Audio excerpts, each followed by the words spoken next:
우리 톨스토이라는 분 아시죠? 전쟁과 평화, 안나 까리니나를 썼던 그분이 인생록에서 이런 말을 해놨어요. 당신에게 가장 중요한 때는 언제인가? 언제라고 그랬어요? 네, 지금이다. 현재다. 당신에게 가장 중요한 사람은 누구인가? 네, 당신이 지금 만나고 있는 사람. 그러니까 저에게 있어서 가장 중요한 분들은 여러분들이고, 여러분들에게서 가장 중요한 사람은 이 시간은 저예요. 그리고 당신에게 있어서 가장 중요한 일은 무엇인가? 지금 당신이 하고 있는 일. 이게 톨스토이의 인생록에 들어 있습니다. 그러면서 자기가, 톨스토이가 그 책을 쓰면서 내가 내 인생을 완전히 망라해 놓은 게 이 책이다. 잊어버리지 마세요. 엊그제가 뭐였어요? 예. 입춘 대길. 예, 이제 봄이 됐습니다. 비록 날씨는 조금 춥지만은 봄에 새싹이 돋아나듯이 우리 사업자분 또 회원분들의 금년도 이제부터 새싹이 돋아나는 것처럼 무럭무럭 크시기 바랍니다. 예. 자, 제가 오늘 말씀을 드리려고 하는 것은 자본 생산성 소득. 이게 좀 82번째인가? 그렇죠? 근데 우리가 사는 세계가 무슨 세계예요? 우리 체제가 무슨 체제예요? 자본주의? 시장 경제. 자본주의 시장 경제가 있고 자본주의 통제 경제가 있어요. 전쟁이 벌어지면 통제 경제로 들어갑니다. 그러나 지금은 시장 경제예요. 그러니까 현재 내 삶이 불만족스럽다면 부모 원망할 것도 없고 사회 원망할 것도 없고 국가 원망할 것도 없어요. 나한테 뭐가 부족하구나. 뭐가 부족해요? 자본이 부족하구나. 자본이 부족하면요, 죽었다가 까무러치는 수가 있어도 잘 살지 못해요. 왜? 자본주의 시장 경제잖아요. 자본이 생산을 한다고, 자본이. 근데 가장 중요한 것은 이제 인적 자본인데, 다행히 우리나라는 굉장히 빠른 속도로 세계의 역사의 흐름과 같이 하고 있어요. 지식정보화 시대로 들어가 버렸어요. 지식정보화 시대라는 것은 지식과 정보가 무엇이 되는 것이다? 생산 요소, 돈이 되는 것이다. 공장 아무리 큰 것 가지고 있어도 안 된다 이거야. 이제 안 돼. 지식과 정보가 들어가지 않으면 돈이 안 된다 이거야. 그게 지식정보화 시대예요. 지금 우리가 그 시대를 살고 있는 게 다행히 그런데 애터미 정보라는 걸 알았다고요. 정보는 공짜가 아닙니다. 절대로 공짜가 아니에요. 근데 이 사회, 다음 사회, 지식정보화 사회에서 지금 우리는 어떤 사회로 가고 있냐면은 미래학자들이 드림 소사이어티, 꿈의 사회로 가고 있다고 그럽니다. 드림 소사이어티에서 가장 중요한 게 뭐냐면은 이미지예요. 당신의 매력이라고, 매력이 가장 중요한 생산자원이에요. 뭐라고 그랬어요? 매력. 이 양반요, 노벨상 받은 분이에요. 노벨 경제학상을 받았는데 전공은 심리학이에요. 심리학자로서 인간이 의사결정을 어떻게 하는가를 연구해서 노벨상을 받았어요. 자, 섬김 리더십. 이게 이제 매력의 기본이에요. 처음 오신 분이나 또는 얼마 됐더라도 리더십이라는 말이 굉장히 생소할 수가 있어요. 내가 무슨 리더인가? 내가 누구를 끌고 가지? 그런데 모든 인간은 근본적으로 리더입니다. 그리고 애터미 사업자 각각은 전부 리더가 되지 않으면요, 성공 못해요.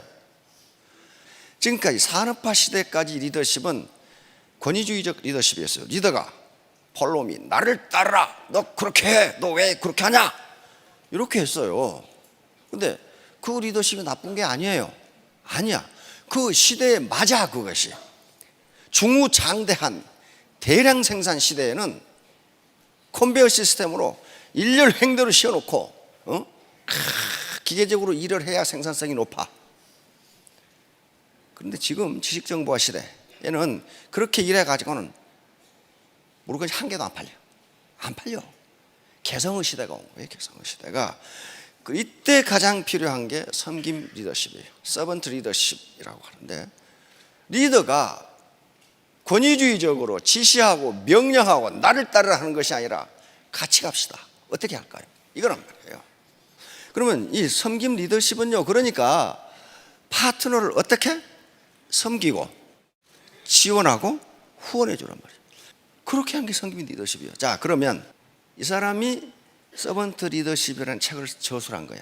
그런데 이 사람이 어디서 그 아이디어를 얻었느냐? 요 헤르만 헤세의 소설을 읽고 서번트 리더십이라는 걸 아이디어를 번쩍하고 얻었어요. 여기에 동방으로 여행, 헤르만 헤세 있죠? The Journey to the East, 동방으로 여행에서 여기에 레오라는 인물이 나오는데, 여행 집단 중에, 단체 중에 레오라는 인물이 나오는, 레오는 그 단체 하인이야, 하인. 쑥 동방으로 그 무리가 가는데 어느 날 갑자기 레오가 없어졌어. 없어졌는데 없어진 뒤부터 조직이 아주 엉망진창이야. 일이 되는 일이 없어. 되는 일이 없어. 그때서 그러고 결국 해체됐어. 동방으로 여행을 못하고. 그래서 나중에 그 레오라는 사람이 어떤 사람인가 하고 한 사람이 찾아 나섰어. 몇 년 만에 찾았는데 자기들이 여행을 할 수 있도록 도와준 큰 교단의 리더야. 그 사람이 거기서 하인으로 허드렛 일을 하고 있었다고. 그러니까 그 사람은 겉에 나타나서 나를 따라 안 했지만은 그 전체를 이끌고 가는 리더였다 그 말이에요. 거기서 아이디어를 얻은 거예요, 이 사람이. 아, 이제 앞으로 시대는 이렇게 돼야 된다. 근데 그 당시는 냉전이 한참 진행되고 기업 간에 치열한 경쟁이 진행되는 시기이기 때문에 별로 관심을 얻지 못했어. 근데 20년 후에 그 책이 나온 거예요. 모든 기업이 지금은 기업 워크숍에서 서번트 리더십을 토의 주제로 하고 있다. 그럼 왜 그 시대가 서번트 리더십에서 레오 같은 역할, 그게 중요한데 왜 그렇게 바뀌었을까? 20년 전에 그린리프가 얘기할 때는 아무도 말을 안 듣다가 20년 후에 갑자기 이거 봐라, 이거 해야 되겠네, 바뀌었을까? 시대가 바뀐 거예요. 시대가 1970년대 후반에는 그때만 하나도 산업화 시대예요. 그러나 미국 내부에서는 1970년대부터 지식정보화 시대로 가고 있었어요. 그래서 그린리프는 이걸 발표한 거예요. 그러나 기업은 아직 못 따라왔어. 그러다가 시대가 바뀐 거예요. 다시 말하면 지식정보화 시대가 되니까 컴퓨터와 인터넷 그리고 SNS의 발전으로 리더가 정보 독점을 못하게 돼. 다 알아. 그 사람 아는 건 나도 알아. 그 사람 아는 건 나도 알아. 그러니까 리더가 정보 독점을 못해. 정보 독점을 하는 자가 권력을 갖습니다. 부하들은 모르는데 나는 알아. 그럼 어때요? 그 리더의 말을 따르지 않을 수가 없어요. 그건 지금 다 알아. 자, 시대가 이렇게 되니까 리더가 나를 따르라 해가지고는 안 따른다 그런 말이에요. 설득하지 않고는 안 따라간다는 거예요. 그래서 이 시대가 된 거예요 이제. 자, 그러면 어떻게 섬기는데 그 사람이 리더냐 하는 거예요. 섬기는데 이 세 가지 조건 때문에 그렇습니다. 섬기지만은 리더라는 역할을 하는 사람은 뭘 제시해야 된다고요? 비전을 제시해야 돼. 지금 우리는 뭘 해야 되냐? 이걸 제시하지 않고 어떻게 할까요? 그래, 열심히 해봐. 그 비전이 없잖아요. 이 섬기면서도 비전을 제시해 주는 역할을 하기 때문에 리더다 그런 말이에요. 리더. 두 번째, 조정자. 사람이 모이면요 가치관이 전부 달라. 취미가 다 달라. 그러니까 반드시 갈등이 있어. 특히 애터미는 진입 장벽이 없어요. 그냥 들어오는 거예요. 그리고 유지비도 없어. 그러니까 어때요? 쉽게 말하면 5만 가지 사람이 다 들어와.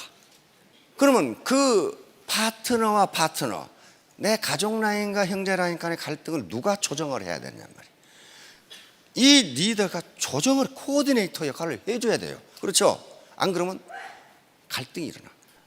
다음 세 번째, 리더가 후원자 역할을 해서 자기 파트너들을 또 가족을 가지고 있는 하나의 생활인이에요. 그렇죠?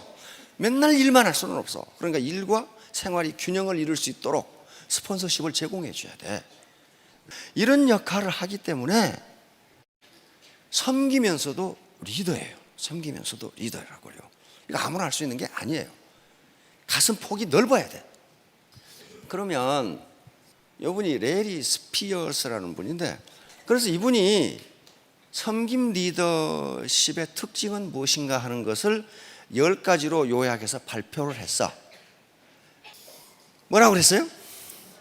야, 경청이 탁 나오잖아요. 경청. 섬김 리더가 되는 것 중에 가장 중요한 게 뭐다? 경청이다. 남의 말을 들어라. 자, 다음 공감. 파트너의 어려움, 파트너의 아픔, 이것에 공감을 표시해야 돼요. 공감을 표시하고 그걸 지원해 주려고 노력해야 돼. 파트너가 스폰서님, 제 어머니가 XX암에 걸렸어요. 그러면 보통 인간은 어떻게 해요? 깜짝 놀래가지고, 아니 지금 어디 병원에 계세요? 돈을 많이 못 드리지만 10만 원이라도 치료비 보태주세요 하고 들을 수 있죠. 그런데 마이 동풍이야. 그거하고 나하고 무슨 상관이 있어요? 상관이 있어요. 상관이 있다고요. 그 칸나는 말 한마디가 사람의 마음을 끌어당긴단 말이에요. 끌어당겨. 다음 치유, 힐링. 인간은 어떤 이유로 사기가 떨어진 사람이 있어요. 그렇죠? 사람이 사는데 그거 없겠어요? 사이가 떨어지거나 막 노력하는데 파트너가 늘지 않거나 힘 빠지죠. 이런 경우에 리더의 위치에 있는 사람은 개인적인 문제, 가정적인 문제를 어떻게 하면 치유해서 정상 상태로 돌릴 것인가는 신경을 쓰라는 거예요. 이게 리더예요. 이게 리더라고요. 지가 그러든 거 말든 거 나하고 무슨 상관이 있어. 그래 버리면 그 리더가 아니라는 거예요. 자, 다음. 이것은 이게 섬김 리더십이지만은 그 사람이 리더인 것은 환경의 변화를 파트너보다 더 신경을 가지고 먼저 알아내야 된다는 거예요. 이 세상이 어디로 흘러갈 것이다. 그러면 나는 이 파트너를 데리고 어떻게 갈 것인가를 미리 알아야 돼요. 알아. 옛날 어르신들 우리 속담이 알아야 면장한단 말 있죠. 알아야 돼. 알아. 먼저 알아. 그것도 먼저 알아야 돼. 뒷북치면 안 돼. 먼저 알아야 돼요. 먼저. 그래서 만약에 자기 스폰서가 환경의 변화를 인지하지 못하면 그 라인은 안 커요. 안 커. 설득. 이게 섬김 리더십의 가장 중요한 특징 중에 하나입니다. 권위주의적 리더는 나를 따르라야. 그렇죠? 안 따라오면 끌고 가면 돼.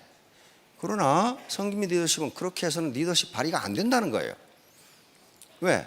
마음으로 승복을 안 해. 안 따라가. 그래서 반드시 설득을 통해서 공감을 얻고 그리고 나에게 승복하도록 만들지 않으면 리더십이 발휘 안 된다는 게 섬김 리더십의 특징 중에 하나입니다.